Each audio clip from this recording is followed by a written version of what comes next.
ખેડૂત જીવે કે મરે આપણને શું, આવી નીતિ સરકારની થઈ ગઈ છે। આવું અમે શા માટે કહી રહ્યા છે અને એવું તો શું બન્યું કે અમારે આવું કહેવું પડ્યું, તેના વિશે વિગતે ચર્ચા કરવી છે। નમસ્કાર, તમે જોઈ રહ્યા છો ચક્રવાત ન્યૂઝ, હું આપની સાથે હેમંત।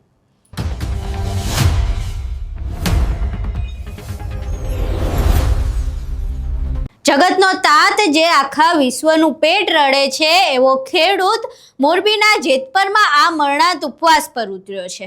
હવે જ્યારે ખેડૂત ઉપવાસ પર ઉતર્યા છે, જ્યારે એ આંદોલન ચાલી રહ્યું છે, ત્યારે એટલે કોઈ પણ અનિચ્છનીય ઘટના બને તે પહેલા જ તેમને સારવાર મળી જાય, પરંતુ જાણે આ આરોગ્ય અધિકારીઓને એટલુંય નથી પરવડતું એવું લાગી રહ્યું છે। ગઈકાલે મેહુલ અમૃતિયા નામના એક વ્યક્તિ જે છે, ખેડૂત આગેવાન છે, તે આ મરણાંત ઉપવાસ પર બેઠા હતા। તેમની તબિયત લથડી ત્યારે ત્યાં ડોક્ટર કોઈ હાજર જ નહોતું। ડોક્ટર હાજર નહોતું એટલે તેમને બીજી હોસ્પિટલ લઈ જવામાં આવ્યા અને ત્યારબાદ જે ડોક્ટરની ફરજ હતી તેમને પૂછવામાં આવ્યું તો તેમણે કેવા આડાઅવળા જવાબ આપી રહ્યા છે, પહેલા એ સાંભળો। રાત્રે અહીંયા કોણ હતું સ્ટાફમાં?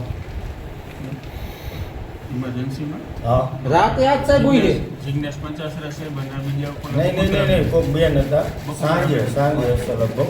હમણાં ઓલો છોકરો આવે ને એટલે પૂછી લઉં, એને બીપી લો થઈ ગયું હતું ત્યારે હું એને બોટલ ચડાવવા માટે લઈ આવ્યો હતો, બરોબર। ત્યારે મેં એની પાસે બધી બ્લડ ને બધી ચેકઅપ મેં એમની પાસે કરાવ્યું હતું, મારું બીપી બ્લડ બધું એની પાસે, મારું મેડિકલ જે ચેકઅપ રહ્યું ને ત્યાં ઉપવાસ છાવણી ઉપર નહીં, અહીંયા હોસ્પિટલે મેં કરાવેલું છે।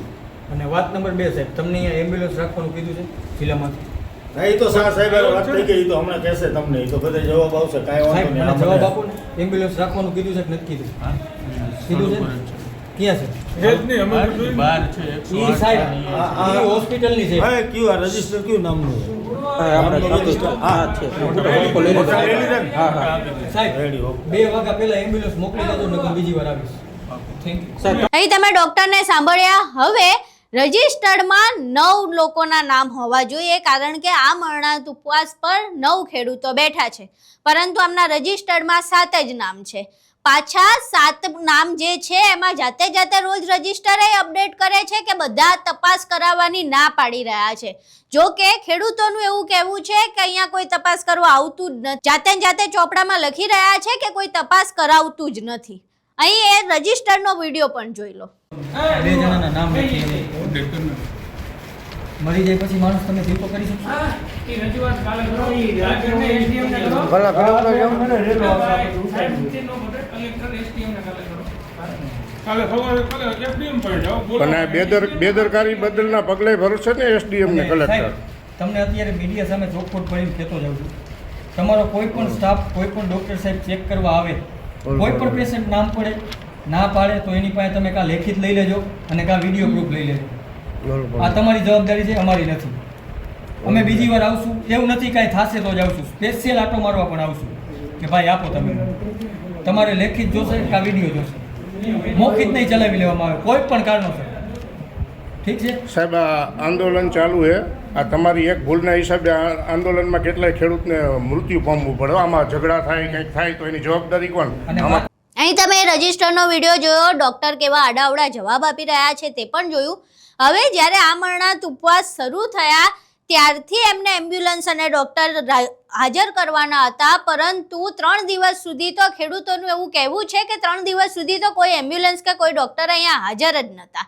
3 દિવસ બાદ ચોથા 5મા દિવસથી જ્યારે ખેડૂતોની તબિયત લથડવા લાગી છે ત્યારથી તો એમ્બ્યુલન્સ અને ડોક્ટર અહીંયા હાજર રહે છે, અને એ જે પ્રમાણે કહેવામાં આવ્યું છે એવી રીતે 24 કલાક તો રહેતા પણ નથી।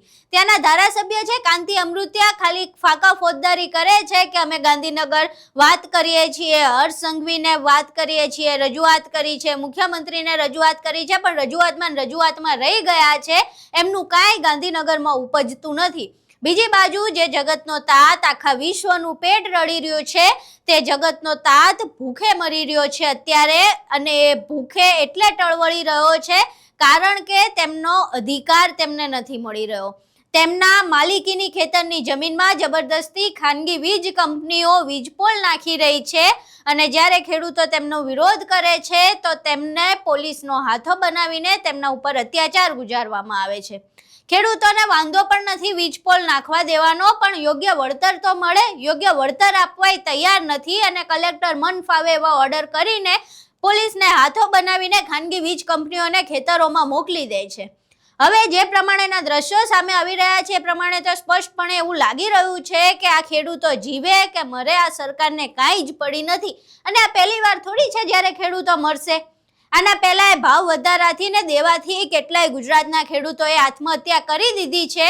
તો હવે આ એકાદ બે વધારે ખેડૂતો મરે તો એમાં શું આમને નુકસાન થવાનું, શું ફરક પડવાનો? કદાચ આ જ નીતિના કારણે આ જે આપણે રેડિયાળ ખાતું જોઈ રહ્યા છીએ એ મોરબીના જેતપરમાં છે અને એટલે જ કદાચ આ જે અધિકારીઓ છે, જે આરોગ્ય વિભાગના કર્મચારીઓ છે, એમને કાંઈ પડી નથી. હવે કાંતિ અમૃતિયા ફરી એકવાર કદાચ આવશે, કારણ કે પહેલા એક ખેડૂતની તબિયત લથડી હતી ત્યારે આવ્યા હતા ને એવું કીધું હતું કે હર્ષભાઈને રજૂઆત કરી છે. જો કે હર્ષભાઈ તો કાન બંધ કરીને બેઠા હોય એવું લાગે છે, કારણ કે કાંતિ અમૃતિયાની રજૂઆત ત્યાં પહોંચતી હોય એવું તો લાગતું છે નહીં. કારણ કે આજે 6થો દિવસ પણ પતી ગયો છે, 7મો દિવસ ચાલી રહ્યો છે અને 7મા દિવસે આ સમાચાર સામે આવ્યા છે. એટલે કાંતિભાઈ અમૃતિયાનું તો ગાંધીનગર શું ઉપજે છે એ જ જાણે. હવે ખેડૂતો શું મરશે ત્યારે આ લોકોને એવું યાદ આવશે કે અમારે ખેડૂતોની માંગ પૂરી કરવાની છે. આખી ઘટના તમે જોઈ, આખો વિડીયો જોયો. આ વિડીયો જોયા બાદ તમારું શું માનવું છે? તમારા મંતવ્યો અમને કોમેન્ટ બોક્સમાં જરૂર જણાવજો. વિડીયો પસંદ આવ્યો હોય તો વિડીયોને લાઇક કરજો, શેર કરજો અને અમારી ચેનલને સબસ્ક્રાઇબ કરવાનું ભૂલશો નહીં. નમસ્કાર.